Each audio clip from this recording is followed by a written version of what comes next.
Hey crew, it's Pitt, and I'm back with some more esoterica. Today we're diving back into the works of Mr. Eliphas Levi. This is Transcendental Magic, it's Doctrine and Ritual. We are reading aloud and discussing as we go along the various points brought to light by the text. It is not the format for everyone, but people do find value in it, so you are more than welcome to tag along as we continue our exploration. Before we begin, however, if you are unfamiliar with me, any of my unconventional beliefs, or if at any point in time I lose you in the terminology, there will be several playlists linked in the corner above, in the box down below, along with the original source material and the link for my book, so that you can get a better understanding of who I am and why I say the things that I do. With that being said, let us dive in and continue our exploration of Transcendental Magic as Doctrine and Ritual with Part 2, Chapter 8 and 9, A Warning to the Imprudent. Imprudent. The operations of science are not devoid of danger, as we have stated several times. That is why I give so many warnings. They may end in madness, yes, for those who are not established firmly in the basis of supreme, absolute, and infallible reason. This is why you do not open the doors with chemicals, right? This is a very real outcome for this practice. If you are doing these things and you are not properly aligned, there will be repercussions. Some of those repercussions may indeed be madness. Terrible and incurable diseases can be occasioned by excessive nervous excitement and by storing the energy, right? I tell you all of the time, you can manipulate it, you can move it, you can put it wherever you want, but you are not a battery. You should not be storing the energy in any way, right? For a small amount of time so that you can accomplish something, yes, perfectly fine. For extended periods of time, absolutely not. There should be a free flow of energy from you and to you at all times, with very few exceptions. And so this is something that can happen from that, right? You hear about people trying to awaken their kundalini, and then they do it wrong, and then they're beset by all kinds of things. That is what this is. So be very careful, right? That is why there are so many warnings attached. Swoons and death itself as a consequence of cerebral congestion may result from imagination when it is unduly impressed and terrified. Cerebral congestion, I don't know about that, right? You can do things, right? There can be an overdrawing. I've never had that experience, so I cannot speak about it with authority. But there is a possibility, right? And in that case, then maybe there will be some cerebral congestion. Most of the problem is going to be for improper alignment. You're not in accordance with the 8 laws of creation. You haven't balanced yourself between the virtues and the vices. That is going to be the main problem. And if you are having problem moving the energy, those are the two places to look. Unduly impressed and terrified, right? That is reverence more than anything, right? You should be undertaking these things with the proper mindset, not with frivolity in mind. We cannot sufficiently dissuade nervous persons and those who are naturally disposed to exaltation, women, young people, and all who are not habituated in perfect self-control and the command of their fear. In the same way, there can be nothing more dangerous than to make magic a pastime, or, as some do, a part of an evening's entertainment. I absolutely agree with that. Even magnetic experiments performed under such conditions can only exhaust the subjects, mislead opinions, and defeat science. Yeah, see his chapter on necromancy, which we have already covered there. I think there's another one coming, but the one we already did will definitely let you know what doing things in the wrong mindset will do. The mysteries of life and death cannot be made sport of with impunity, and things which are to be taken seriously must be treated not only seriously, but also with the greatest reserve. Never yield to the desire of convincing others by phenomena. The most astounding phenomena would not be proofs for those who are not already convinced. They can always be attributed to ordinary artifices, and the magus included among the more or less skillful followers of Robert Houdin or Hamilton. To require prodigies as a warrant for believing in science is to show oneself unworthy or incapable of science. Sancta Sanctis. Contemplate the 12th figure of the tarot keys. Remember the grand symbol of Prometheus, and be silent. All those magi who divulged their works died violently, and many were driven to suicide, like Cardan, Schroephofer, Caligstrio, and others. The magus should live in retirement and be approached with difficulty. It's hard to get in touch with me, for damn sure. This is the significance of the 9th key of the tarot, where the initiate appears as a hermit, completely shrouded in his cloak. I'm working on getting out of that cloak, y'all. I really am. Such retirement must not, however, be one of isolation. Attachments and friendships are necessary. There we go. That's what I'm missing. But he must choose them with care and preserve them at all price. It's exceedingly difficult because I can't be friends, right, in regular accordance with people who are not aligned in the same direction. Right? It is a mirroring effect. I have a tendency, due to being an empath and the other things associated with me, to mirror those around me. And so if I am surrounded by people like I used to be, who are overly aggressive and have the more macho, right, I'm the tough guy attitude, then that's what I'm going to reflect. And so I don't want that. Or if I'm around people who are less energetically invested than I am, that's what I'm going to reflect, and I don't want that. I want to be surrounded by those who are reflecting the same energies that I am. And so it is exceedingly difficult to find that in real life. Right? There are a couple of you, but we're separated by a couple of thousand miles, and so that makes it difficult. Especially since I am quite adverse to these particular things, right? I have a phone, I use it to browse on the internet. I very rarely talk upon the thing. And that's to my family, right? The people that I care about, I very rarely talk to in that manner, right? If I don't have something to discuss, I'm not going to make the call, and it's whatever. All right. He must also have another profession than that of magician. Magic is not a trade. Well, I am working on making that a thing. Not for the material gains, right? I'm here to do the thing and to explain, and then the trade part, the compensation will come at some point.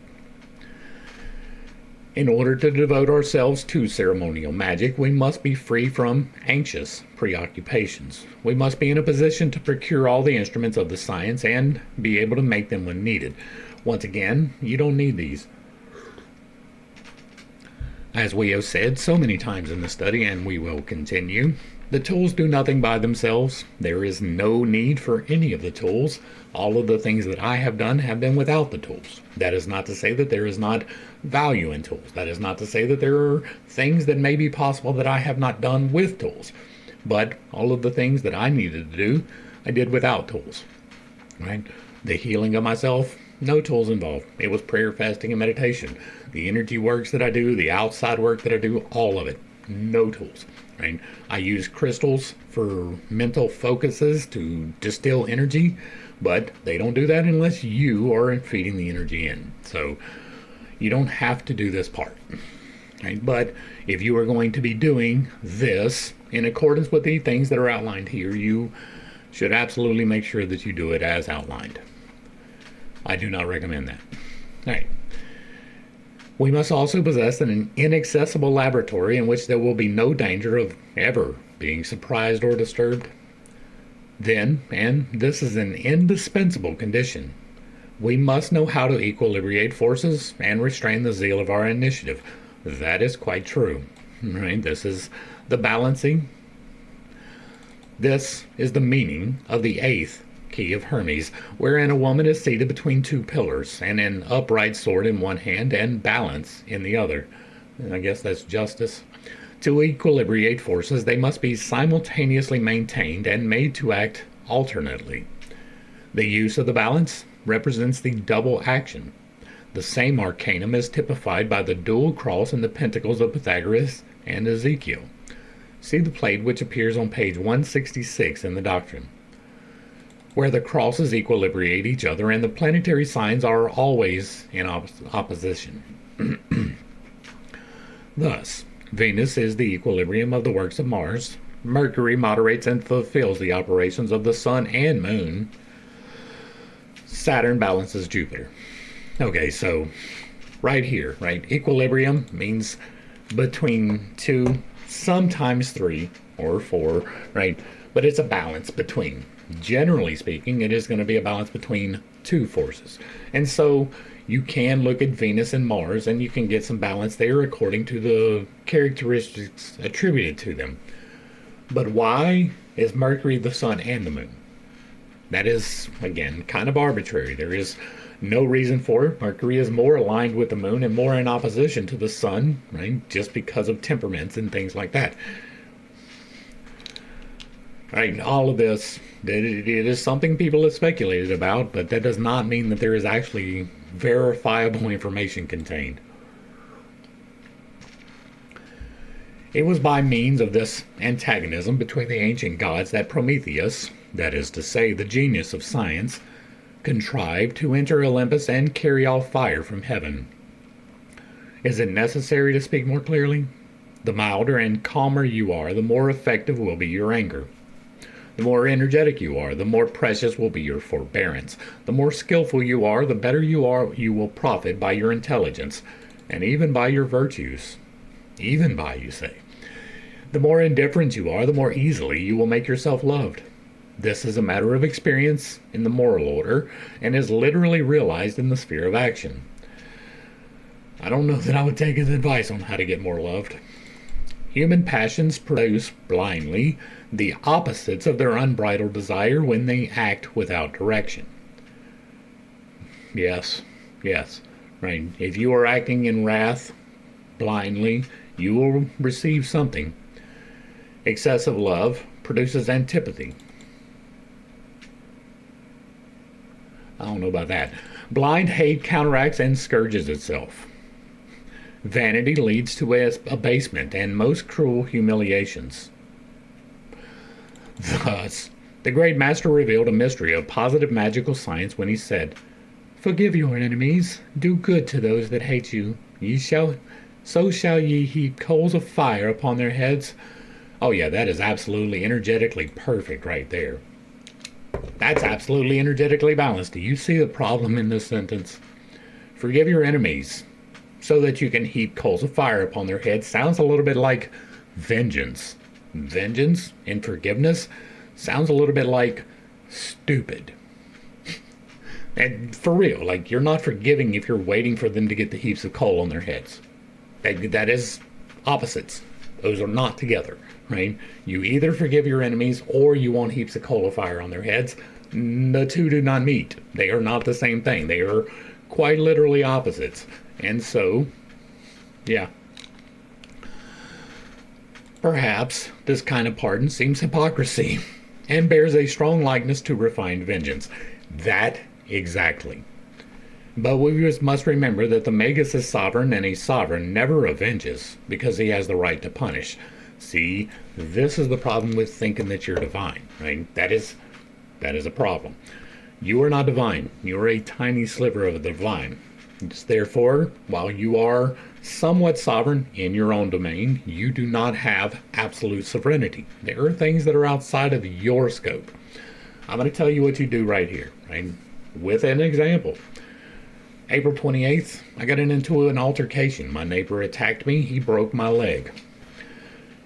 10 years ago, this situation would have been handled hands-on, right? Once my leg was fine and I was able to walk again, he would not have been able to. That is a guarantee.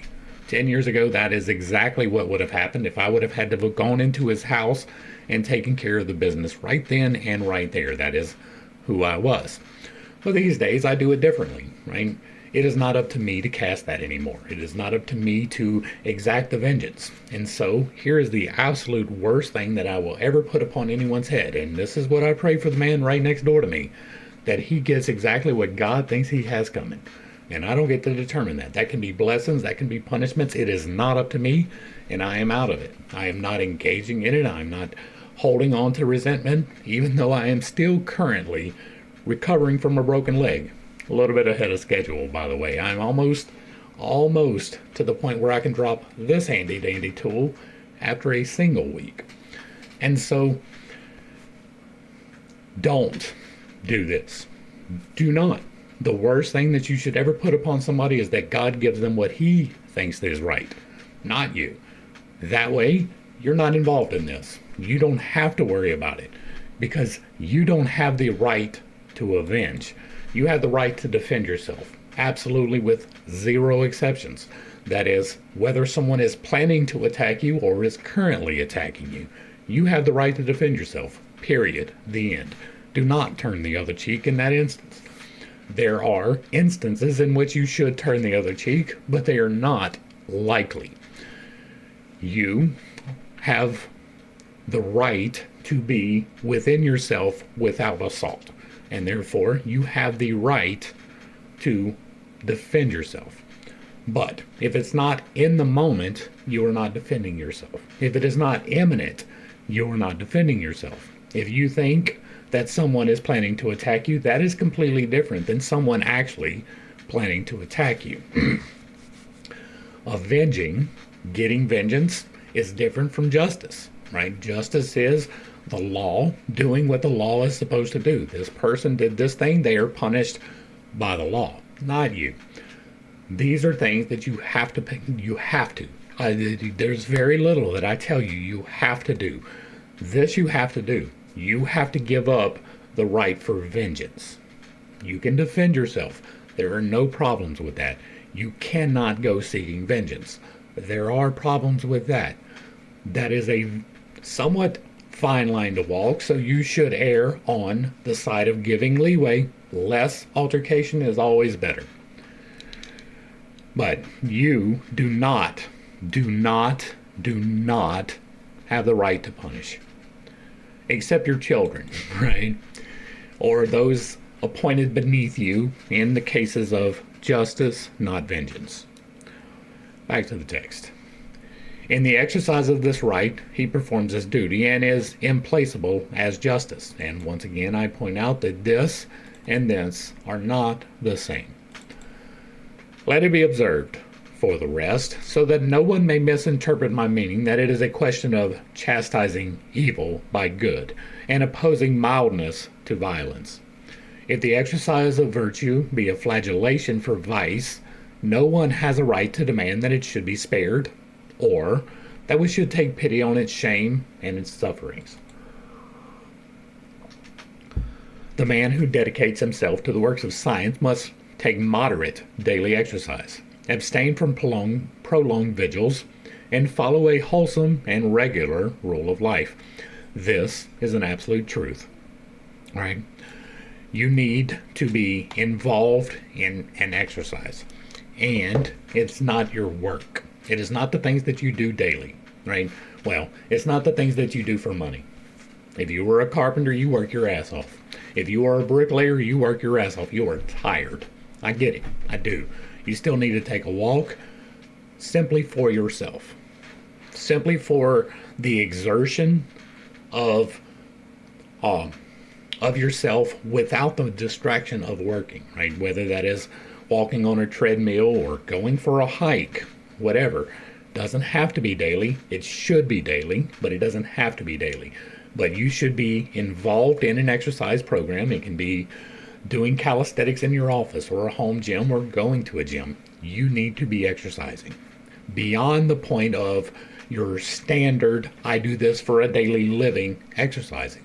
It will help you with your energy flows. It is exceedingly useful to do this when you are practicing moving the energy. And so you should be doing that. In addition, you should follow a wholesome and regular rule of life. You should eat only those things you know are going to bring you value, right? The useless carbs, they're tasty, but they're doing you nothing. You should only be consuming things which do you good. Whole grains, when possible, as close to source food as possible, without the preservatives, if possible, because those things will give you the best value in your life. They will help you to be more healthy. That is a good thing. And abstain from prolonged vigils. You should have a regular sleep schedule. You should be getting enough sleep every day. It should be fairly regular, right? You should have almost without exception the same sleep pattern every day. That is how your body is designed. It is how it will be most effective, and it is between 6 and 10 hours, generally 8. So all of that I absolutely agree with.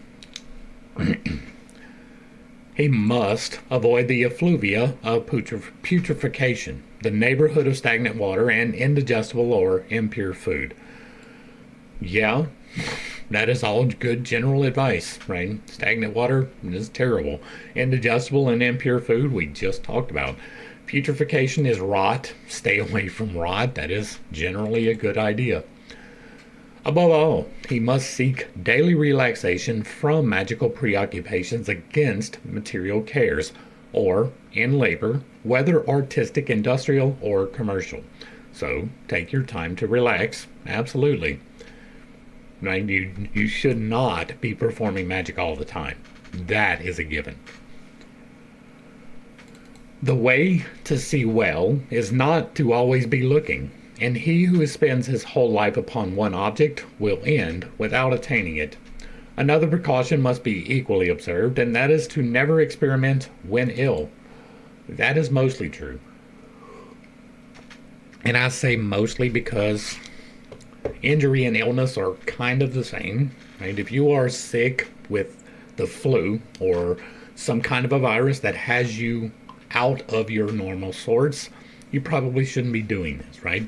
But you can use the magnetics of the electromagnetic forces of creation, which is the Holy Spirit, to reinforce yourself, right? You can take that and shield yourself. You can take that and you can ground yourself, and you can help yourself to heal. This is something that I speak of personally, right? I have done that. Whether it was effective or not is always going to be up for grabs, right?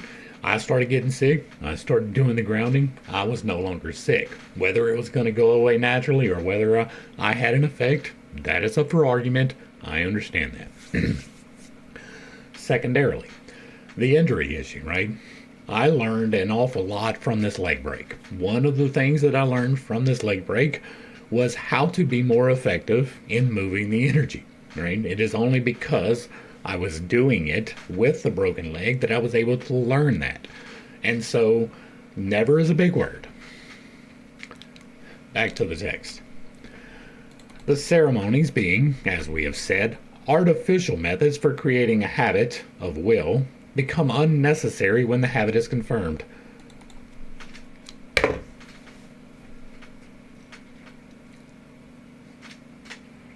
Well, I'll be daggummed.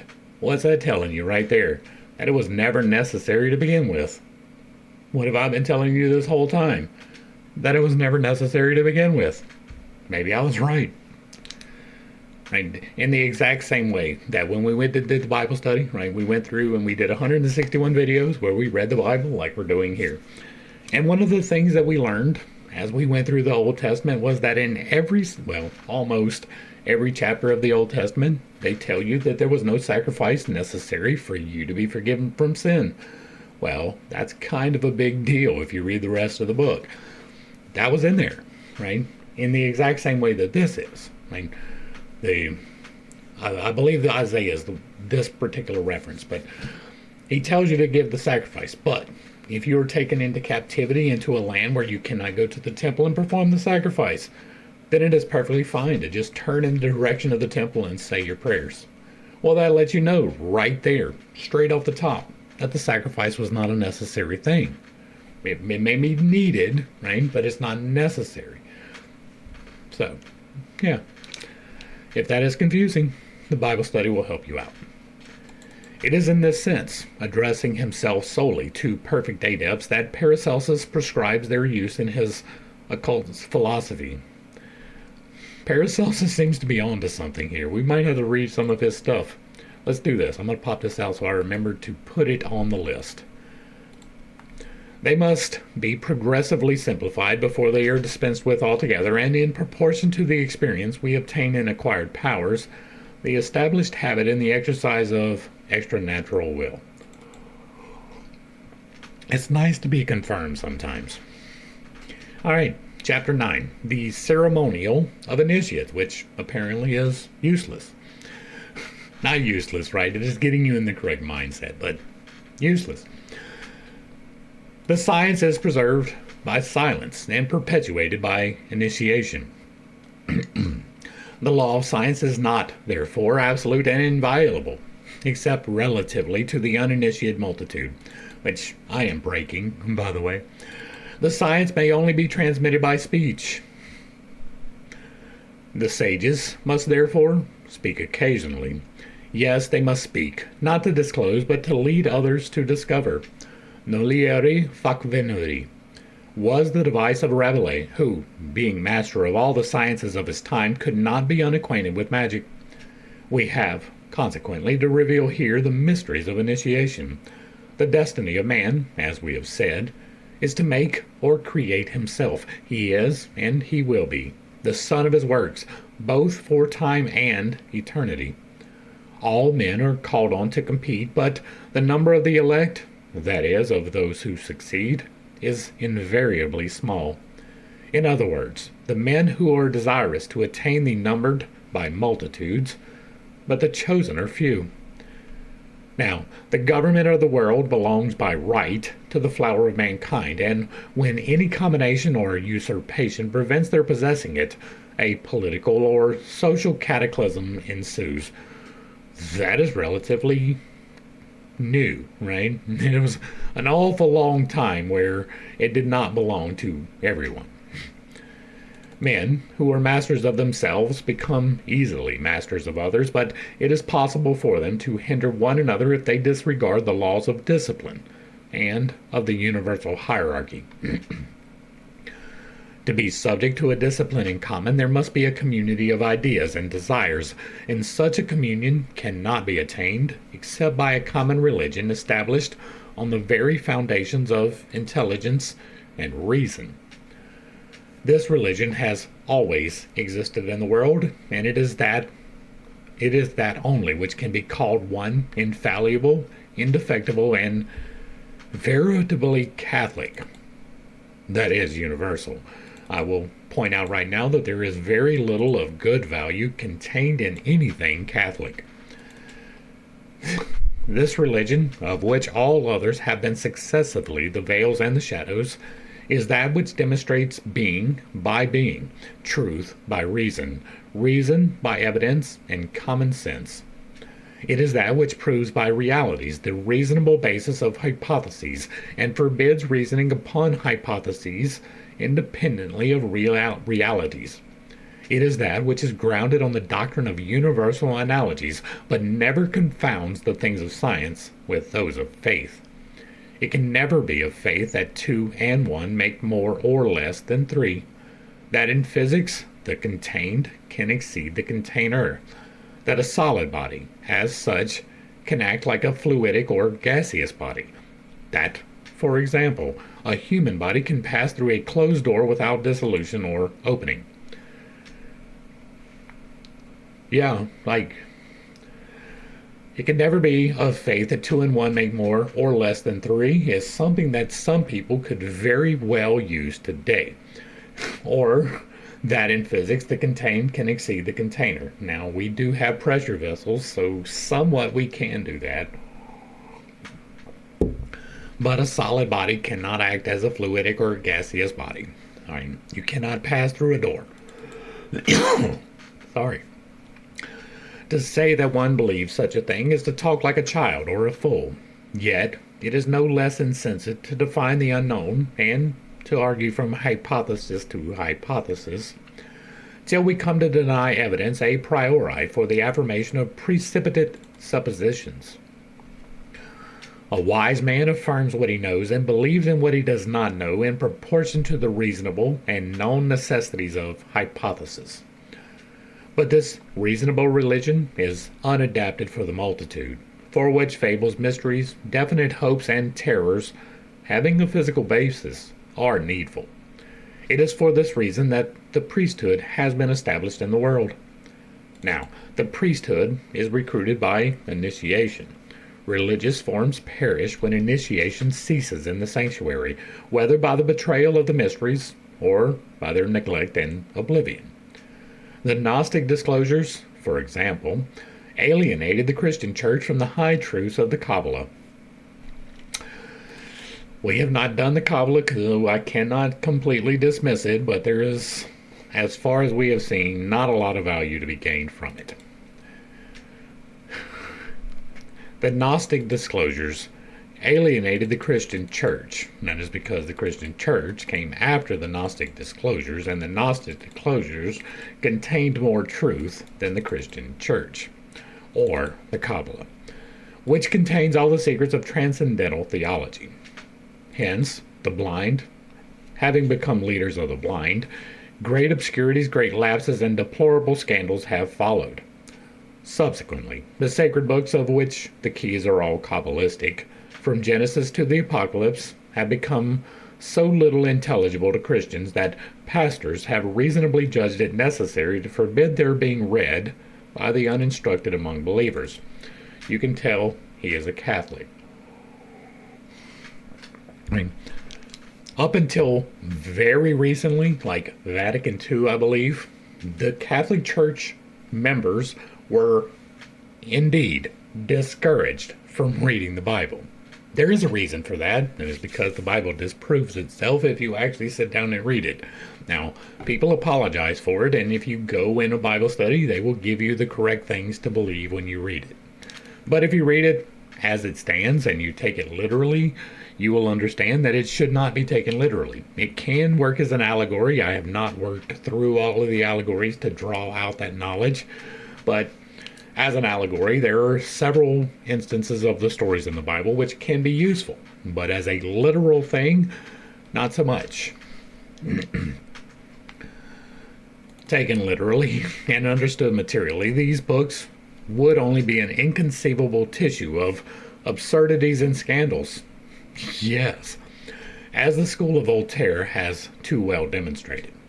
It is the same with all the ancient dogmas, their brilliant theogonies and poetic legends. Yes, the anthropomorphization of God, or gods, which is not a thing, has absolutely led to some wrong dogmas. To say that the ancients of Greece believed in the love adventures of Jupiter, or those of Egypt in the cynocephalus and sparrowhawk, is to exhibit as much ignorance and bad faith as would be shown by maintaining that Christians adore a triple god, composed of an old man, an executed criminal, and a pigeon. Okay, so I have some unconventional beliefs, right? But that's funny, because that is exactly right. I mean, now, the Christians do not understand their own faith. I stand on that. Most of them are perfectly well-meaning, and it is perfectly fine for them to be so. I mean, not everybody seeks knowledge. That is an acceptable thing. I mean, you're not here for their lessons, you're here for yours. But it is an old man sitting on a throne waiting for you to get up there to be judged and cast into fire forever. An executed criminal, that one's up for debate because some people say that it was no crime, right? And a pigeon is an intentional misrepresentation of what is being said. The pigeon represents the spirit. Now, I'm going to clue you in on something if you're brand new. Logos was never a man. Logos is the spirit in motion. See the divine and the Trinity explained for more information. The ignorance of symbols is invariably calumnious. For this reason, we should always guard against the derision of that which we do not know, when its enunciation seems to involve some absurdity or even singularity, as a course no less wanting in good sense than to admit the same without discussion and examination.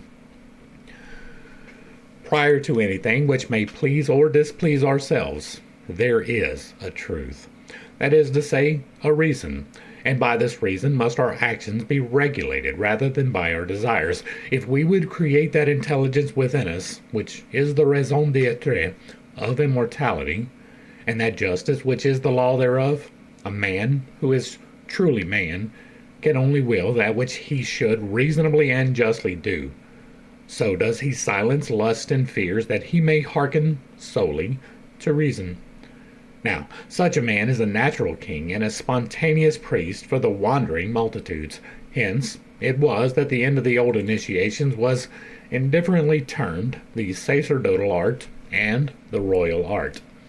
The antique magical associations were seminaries for priests and kings, and admission could only be obtained by truly sacerdotal and royal works. That is, by placing oneself above all the weaknesses of nature. We will not repeat here what is found everywhere concerning the Egyptian initiations, perpetuated, but with diminished power, in the secret societies of the Middle Ages. Christian radicalism, founded upon a false understanding of the words, "Ye have one Father, one Master, and ye are all brethren," dealt a terrible blow to the sacred hierarchy. Since that time, sacerdotal dignities have become a matter of intrigue or of chance. Energetic mediocrity has managed to supplant modest superiority, misunderstood because of its modesty. Yet, and notwithstanding, initiation being an essential law of religious life, I disagree with that. A society which is instinctively magical, formed at the decline of the pontifical power and speedily concentrated in itself along the entire strength of Christianity, because, though it only understood vaguely, it exercised positively the hierarchy power resident in the ordeals of initiation, and the omnipotence of faith and passive obedience. What, in fact, did the candidate in the old initiations? He entirely abandoned his life and liberty to the masters of the temples of Thebes or Memphis. He advanced resolutely through unnumbered terrors, which might have led him to imagine that there was a premeditated outrage intended against him. He ascended funeral pyres, swam torrents of black and raging water, hung by unknown counterpoises over unfathomed precipices. Was not all this a blind obedience in the full force of the term? Yes, it was. And unnecessary. Is it not the most absolute exercise of liberty to abjure liberty for a time so that we may attain emancipation? That is true, right? That is voluntary service in order to create the liberty that you wish. Now, this is precisely what must be done, and what has been done invariably by those who aspire to the sanctum regnum of magical omnipotence. The disciples of Pythagoras condemned themselves to inexorable silence for many years. Even the sectaries of Epicurus only comprehended the sovereignty of pleasure by the acquisition of sobriety and calculated temperance. Life is a warfare in which we must give proofs if we would advance. Power does not surrender of itself, it must be seized. Initiation by contest and ordeal is therefore indispensable for the attainment of the practical science of magic. I wholeheartedly and emphatically disagree. I have not been initiated, right? I have been inducted into the Order of Melchizedek, but it doesn't really have a whole lot of benefits. Right? As far as I know, there's no one else. It is just me out here giving information that appears to be the entirety of it. I cannot initiate anyone else. It wasn't really initiation. It was more of a, hey, here's what you are. Right? And so I have not been initiated, and yet I have done things. I have healed myself in at least 3 ways. I've affected the weather on 2 occasions. I've done things without an initiation. Therefore, it is not indispensable. We have already indicated after what manner the 4 elementary forms may be overcome and will not repeat it here. Good. We refer those of our readers who would inquire into the ceremonies of ancient initiations to the works of Baron Schutte, author of The Blazing Star, Adonhiramite Masonry, and some other most valuable Masonic treatises. I'm going to pop these 2 out as well. Y'all bear with me for just a second. We are going to look those up for possibilities later. Here, we would insist upon a reflection, namely, that the intellectual and social chaos in the midst of which we are perishing has been caused by the neglect of initiation. with its ordeals and its mysteries. Men, whose zeal was greater than their science, carried away by the popular maxims of the gospel, came to believe in the primitive and absolute equality of men. Well, men are equal, right? Your actions may make you a little bit lesser than, but you are created exactly the same as. There is no one who is created better than anyone else. I mean, your choices shape who you become and where you go. That is true. Where you come from shapes who you will become. That is in part true.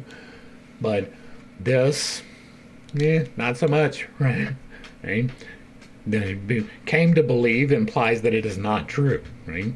Primitive, not true. The absolute equality of men is a true thing. You are exactly equal to everyone else, even in consideration, right? If you are partaking of balance, you are exactly equal on a soul level with people who are not. There is no better because you are doing better. I mean, you're not a better person because you fast. You're not a better person because you can do magic, right? You're not a better person because of it. It is simply another facet of humanity which you are embracing.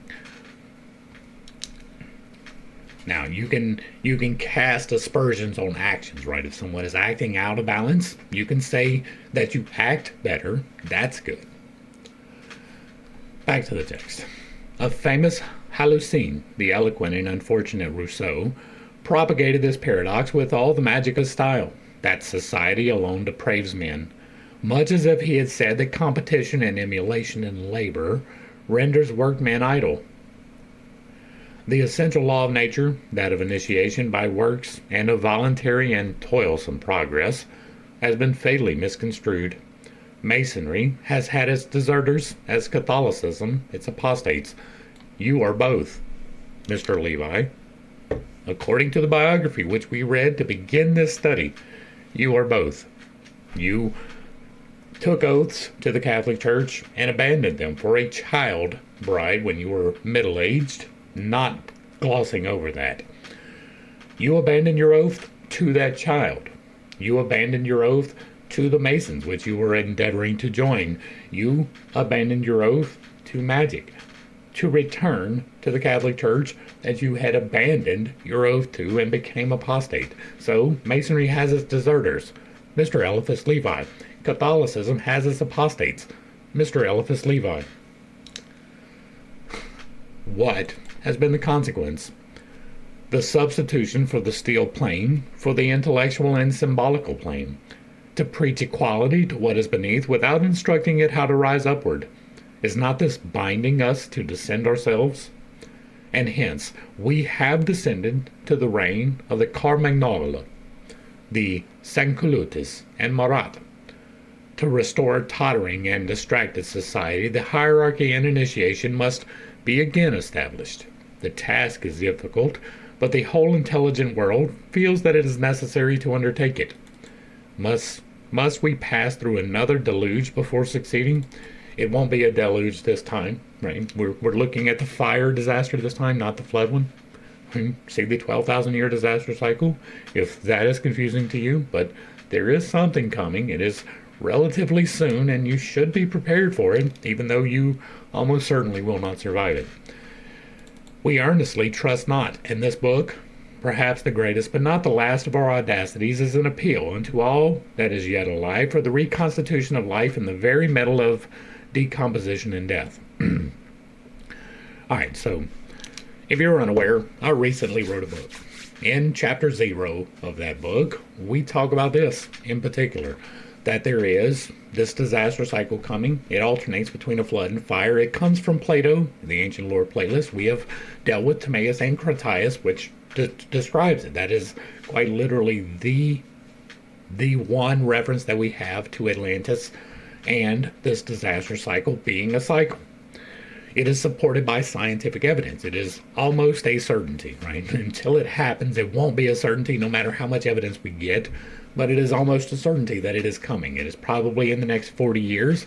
It may be 100. It may be 200, but it is relatively close. It happens about every 6,000 years. one of the things that I said in there was that I was leaving an instruction manual, right, in the book, in order to do on the other side the things that we talk about here, because on the other side there will not be this electronics. I am trying to dispense the information, right? Yeah, dispense is the right word. I'm trying to give as many people freely the information as I possibly can. That's why we have all of these playlists up here. So that you can go back and get the better understanding. But there will come a time where there won't be the electronics. And so, in order to circumvent that, I wrote a book. I put all of the information in a condensed form into the book. So that it is clear on the other side, yes, you can do these things. These are the steps, and no initiation was a necessity. But that's going to bring us to the end of these 2 chapters, and hopefully I brought a little bit of enlightenment and not too much confusion to a somewhat difficult series of topics. I understand I hold some unconventional beliefs, and I have a tendency to step on toes when I relay those. It is not intentional, but I do not apologize for it. I'm here to give the information as cleanly, as freely, as openly as I possibly can. Now, there are some monetary gates on the condensed version. The book, which the link is down below for the digital and the physical copy, that's down below. That's one way of doing it. This is another way of doing it. You can go through the Infinite Integrations or the Esoterica playlist, and it contains all of the information. But you got to search for it. The other places, the membership, you can get it relatively cheap. I read you the book. You won't read the book only once. It is relatively short. It's got a lot of information in there. I took out all of this extra shit, right? I'm not in here giving examples from other people about things that I think may have happened. It is literally as bare bones as I could possibly make it, as direct as I could possibly make it, so that it is easily understandable on the physical procedures necessary to perform these acts, to do what I did, openly, without initiation, and hopefully enough of the copies get out there so that if something does happen, at least one of them helps society restart on the other side with a greater understanding than the current systems that we currently have. There's a lot of decent information that we have gone through. There's a lot of wrong information that we have gone through, and there's a lot of things that is kind of hard to sort through, and hopefully I'm bringing a little bit of enlightenment. If you like what I'm doing over here, let me know down below. Give me a like, a share, a follow, throw me a comment if you agree or disagree with anything that is said. Put it in the box down below, and if it remains respectful, it gets to remain up. If there's another work you would like to see me discuss in the manner that we are doing here, somewhat along the lines of the 3 that I popped out for today, drop that in the box as well. And if you really like what I'm doing, hit me with that super thanks. Consider joining for a membership or picking up a copy of my book. To the crew, thanks for hanging out. I appreciate every single minute that you are here with me, and I am praying for you every single day. Until next time, I love you. God loves you. You are perfect, whole, and complete just the way that you are. And this has been Pitt's Take. Peace.